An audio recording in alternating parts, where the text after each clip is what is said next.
Hello, everyone. Thank you so much for being here today. My name is Sydney Ballard. I'm a psychology student here in the Kilachand Honors College, and I'm super excited to be talking to you about my Keystone today, an evaluation of facilitated communication as an intervention for non-speaking autism spectrum disorder. Before I begin, I would like to give a huge thank you to my advisor and mentor, Dr. Diane Mello-Goldner, for all of her help over this past year. To start us off, I'd like to give some background on autism spectrum disorder, or ASD. Autism spectrum disorder is a developmental disorder that can have varying effects on things such as communication, social interactions, motor function, sensory processing, as well as other areas of cognitive development. ASD continues to become more prevalent in the United States, with around 1 in 36 children being diagnosed with the condition today. Of those diagnosed with ASD, around 1/3 have difficulties communicating through verbalized speech, also known as being non-speaking. This can make it extremely difficult for that person to express themselves and for those around them to best support them. Along with communication difficulties, many with ASD also have accompanying motor dysfunction, meaning it can be difficult to perform specific motor movements, which can make it difficult for interventions such as sign language to be helpful. Because of this, many different speech interventions have been developed to help those with non-speaking autism spectrum disorder communicate with the outside world. The main type of speech-assistive interventions are known as augmentative and alternative communication. These can be either unaided, in which the person only needs themselves and can use sign language, facial expressions, or gestures to communicate, or they can be aided, in which an outside object, such as a communication board, as seen on the left, or tablets and computers that use text-to-speech are used to help that person communicate with others. Many different types of interventions fall under this AAC umbrella. However, there is one such intervention that's been faced with backlash and controversy over the years, and that is facilitated communication.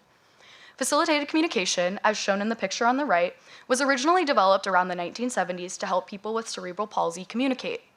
The intervention requires help from a facilitator, either a teacher, a speech-language pathologist, or someone who's trained, and they physically and/or emotionally help the communicator while they type or point to letters.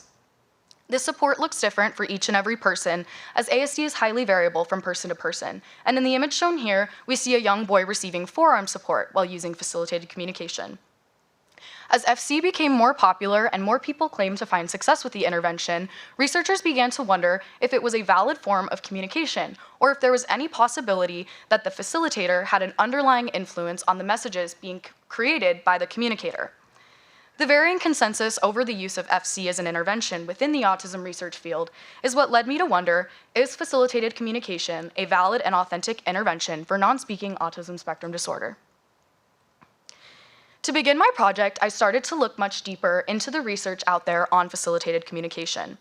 Most of the research on FC was conducted between the 1990s and early 2000s. These studies utilized a message-relaying testing design, in which some information was known to the facilitator and some information was unknown to the facilitator. In practice, this may look like showing the communicator an image that the facilitator never sees, and then asking the communicator to describe what it was that they saw in that image. Researchers theorized that if FC was a valid intervention for speech, that communicators would be able to score correctly on information that was both known and unknown to their facilitator. However, many of the studies that were conducted using this method were unable to find success in validating FC, finding that communicators had a difficult time giving correct answers when their facilitator was unaware of that answer. This led to organizations such as the American Speech and Hearing Association to come forward and release statements discouraging the use of FC as an intervention, as they did not want interventions to be used that could possibly take away the agency and authenticity of the communication being created. However, some continued to use the intervention and fight back against statements from ASHA as research continued. However, oftentimes these stories were dismissed as anecdotal evidence. Newer research methods from the mid-2010s to now have given us different methods and newer technologies that suggest FC may not be invalid.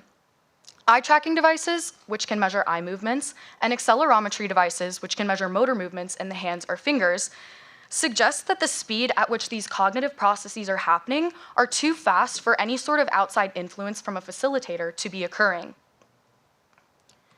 For my project, I selected 2 studies on FC to compare, each from a different era of autism research. The varying results between the older and newer research is what really interested me in exploring the topic more deeply. Joswal et al. From 2020 is one of the newer studies on facilitated communication and uses eye tracking devices to monitor the eye movements of communicators before they point to letters on a letterboard. This study found that communicators were fixating on the letters on the letterboard for a long enough period of time before pointing to them for there to be any sort of outside influence from their facilitator, therefore validating the use of facilitated communication. Simpson and Miles from 1995 used the standard facilitator known and unknown testing design and was not able to find validity in the use of facilitated communication.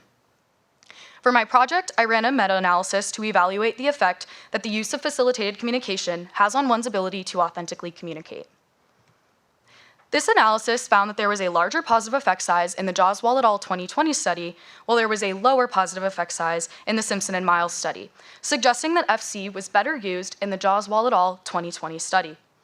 Overall, there was a medium positive effect size found across these studies, which was interesting because they individually found different results, one validating facilitated communication and one invalidating facilitated communication. However, the effect size that was found here was not significant and represents the need for more research and additional studies to be added to this meta-analysis. Like most of the research surrounding facilitated communication, my study yielded inconclusive information. The limited availability of study data made it difficult for me to gather a larger sample size of studies. This study highlighted the discrepancies between the past and current research and how more research is needed before we can fully understand the validity of facilitated communication. Future research could benefit from incorporating multiple testing designs, such as using the eye tracking devices along with message passing techniques to better understand the cognitive processes occurring during non-speaking communication. All in all, the well-being and agency of those using these interventions is what's most important, and we must continue to develop the best possible solutions for people facing non-speaking autism disorder with accompanying motor dysfunction. In conclusion, early intervention has shown to lead to the best possible developmental outcomes for ASD-related symptoms. It is crucial that we continue to learn more about ASD and its underlying causes to better help support those living with the condition. As we understand more about the high variability of the autism spectrum, we will be able to develop interventions that lead to the best possible outcomes for those living with ASD. Thank you so much. I would love to take any questions at this time.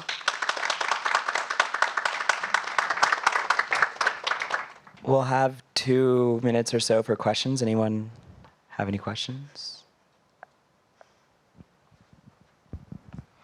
Hi. First of all, I thought your presentation was really interesting. I had a question. What was the specific rationale for selecting the 2 studies you looked at versus any others? I'm sure there are many. Yeah, there's a lot of studies out there. However, it can be difficult to find the specific data for them because a lot of it was conducted in the 1990s. Some of that was in literal books that I could not get a hold of. But basically, I decided to use the Joswal et al. Study because that's what started me down this path.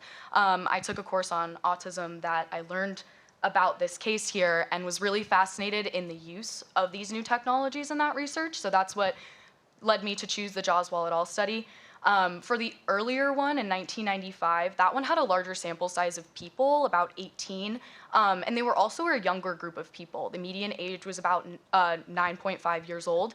And that was important because communication interventions are really important at a younger age. And so I liked that the sample size was overall younger and could therefore possibly show a better intervention for facilitated communication. But unfortunately in that study, they were unable to validate it. And like I said, I wish I was able to have a larger sample size than just the 2, but I felt that these 2 studies best reflected the different research that's out there at this time. You go ahead. Yeah. This was great. I learned so much from this presentation. You mentioned that it might be good for a meta-analysis in the future to be able to include more studies. Sorry, because live stream. Okay. You said that it might be good for a meta-analysis in the future to include more studies. What kind of criteria do you think they should be using to pick further studies? Like, are there certain areas that should be covered better? Absolutely. I think for a long time within the autism research field, it was thought that only young white boys were the ones who could be diagnosed with ASD. So a lot of the earlier research only used men or boys. Even the Jaws-Wall et al. Study here was 8 boys and 1 female. And so I think going forward, making sure that it's a very large sample of different people from different sorts of backgrounds, just to get a better understanding there, as well as ensuring that it is a younger population. I do think it's important to kind of strike while we're still learning and growing. Communication skills are best fostered at a younger age, and so I think we'd be most likely to see success in facilitated communication when using younger populations. Yeah. Okay, give it up for Sydney. Thank you.